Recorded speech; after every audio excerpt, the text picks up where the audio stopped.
Okay, Rhonda wasn't here last week, so we'll do a little bit of review. Can you tell me what we talked about last week, Ryan? We talked about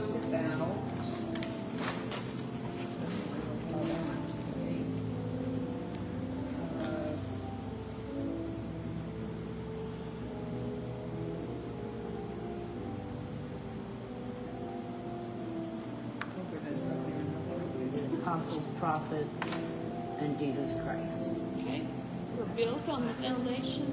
So right now, I'm like, I don't know where I got the happy elf from. I don't know, I've heard that term recently, though. Do we talk about the happy elf? I don't know. I don't know. I got on here We talk acrostic. I got stuck. acrostic. Okay. Yeah, acrostic. The happy elf Because- bound into Okay. bed last evening. Good job. Okay, good job. Okay, so right now our goal, my goal right now is to start talking about the foundation of the Bible and how we got our Bible and how Good. we can trust in our Bible. And then also I want to go into talking about the name. And so we talked, the happy elf was the acrostic. I was like, I heard this. We kind of talked about how even in Esther, that the name of God is encoded in the Bible. That there, in the original Hebrew, which kind of tells me that that couldn't have been messed with too much. I mean, that gives me an assurance that that original Hebrew has not been messed with and has transcended the generations. Because the acrostics are coded into where they'll count like an acrostic, and that's why she was reading the Happy Elf. You can have an acrostic, or you can have a equidistant letter sequence where the name can be found encoded in different sentences. They'll count like 50 letters, and there will be a letter, and they'll count another 50, and there'll be a letter. The Happy Elf, you have that written down. Yeah, I got happy elf. It was bound into. Anyway, That last that evening? code, that was just an The example. happy elf.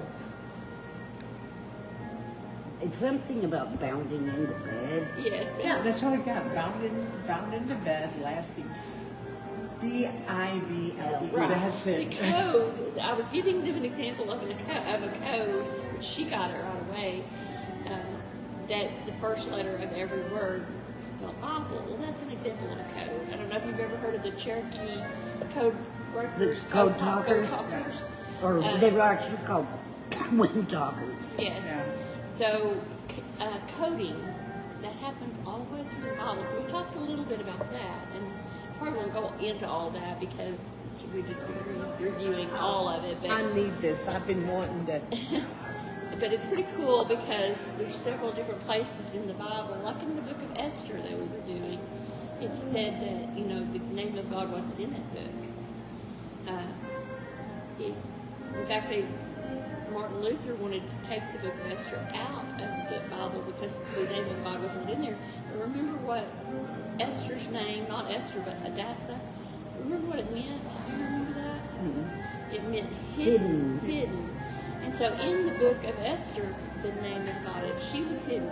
She was hidden as a Jew. She wasn't known to be a Jew. It was a hidden thing. The name of God is also encoded and hidden in that book, where there's like at least 4 different places where that if you do this code thing, the YHWH She is said it like there. every 49 letter or something like that. Is That was there. 39 and 79. You've got 38, 49. Listen, But anyway, can you give me the code? Do you know it? I'll print you something so you'll know. But in other words, there were 2 places where Esther was talking that the name of God was encoded there, where it was like YHWH in different letter sequences. When Haman was talking, it was encoded, but it was backwards because Haman was a Gentile. So the name So of what God is it? is in there. YHWH. And we are going to talk about that. That's on the agenda for today. Yahweh. we're going to talk about that because that's a very important And then thing. there's E. Or Elohim, It's and E-L. Anything with L in it goes back to Elohim. So we're going to talk. Those are the things we're going to talk about today. Good. So now, last week we read scriptures that talked about that. What are we built on? What is So these are the scriptures I read last time. yes? What is our salvation built on? The foundation of the apostles and the prophets. Yep. So the prophets, that's the Old Testament. Apostles, that's the New. And Jesus Christ, our Okay, chief let me write that cornerstone. down. What'd It's right you here, say? it's right here.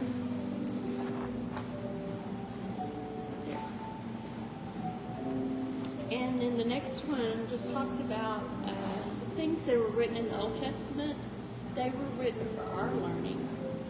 And then we have a passage in Corinthians that talks about how everything was written for our example. See, it says, are you built upon the foundation of the apostles or the prophets? That doesn't say argue, that says and are. Oh. And are. Built upon the foundation. Okay, you said, Apostles are the New Testament. That's the disciples. Okay. I call them apostles, I write out. and the prophets are the old. and the prophets are the old. Okay? See, I know all this, but I just need it. Cement it. Yeah. Cement it in your brain. And the Roman scripture talks about all those things that were written in the Old Testament were for our learning, Mhm. the New Testament.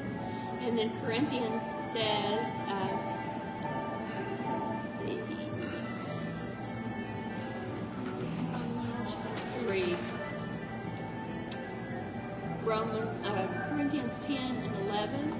Now all these things were happened unto them for It examples. says neither remember. Neither remember. 11. 10. 11. Oh, 11. I thought you said 10. Now all these things happened unto them for examples, and they are written for our admonition upon whom the ends of the earth are come. I've read that and I've remembered that. All of that stuff that happened in the wilderness, all the pattern of the law, the pattern of the tabernacle, all of that was written, it says, for our example. Mm-hmm. So we're going to kind of talk about how the Bible gives us examples. And then the passage in Hebrew is about just the pattern. The Old Testament patterns of worship are our new patterns today. Hebrews is a book. What do you mean there are new patterns today? Am I asking silly questions? No. Okay, so the first covenant had instruments of service in a sanctuary. There was a tabernacle. Okay, so we don't have a tabernacle today, Yeah. but we are a tabernacle. Okay? In the tabernacle there were the candlestick, which is Jesus Christ, the light of the world. Light of the world. The table and the shewbread, Jesus Christ, the bread of life. And then the sanctuary. And then, so if you start reading Hebrews, which would be a great thing for us to study at some point, it could be called the better way. It could be just renamed to the better way, because in the very beginning of Hebrews, it talks about how there were angels, but then we have the Son.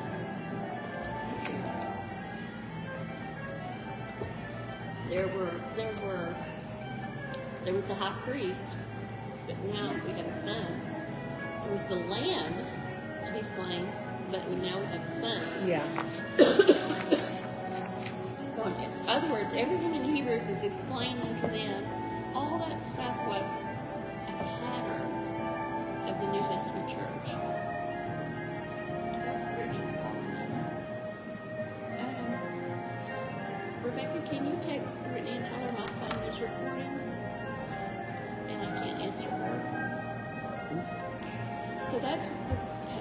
So you've already went through this too? No, that's where Okay. we're at today. Like in this, it kind of talks about how that there was a high priest that gave sacrifices for people.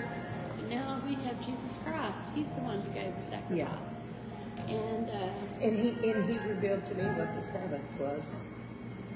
People tried to tell me and I couldn't understand it, but when he told me, I understood it. good, because the Sabbath is definitely a time also. It's something that we're supposed to And it keep on kinda the Ten Commandments, and we're supposed to keep it holy. But Jesus is the Sabbath. So Jesus is the Sabbath, when we go, right. when we go to Jesus is the Jesus Sabbath. for rest that day, Yeah. no matter what day, when we Right. go to Him to rest, we have to keep it holy. Exactly. We have to keep it holy. We have to keep everything holy. Yeah. But you And I realize haven't it's been not a doing day. that. It's not a day. No. No, He is our Sabbath. I know it's when we need Rest. our rest. Yes. We go to Him, Right. and we have to keep all of it holy. And I haven't been, and He told me I haven't been. I've been breaking that commandment, Okay, so but I look at, understand it now. okay, look at verse 16. So that Old Testament was like a will. In other words, a testament is a will, like I would will my stuff to my kids. And it's telling you in verse 16 where there's a testament. In other words, he had a covenant with them. It was like a will. I texted her, and I'll just give you my phone. Oh, okay. If it pops up, then holler. Where that testament is, what has to happen with the will to be enforced?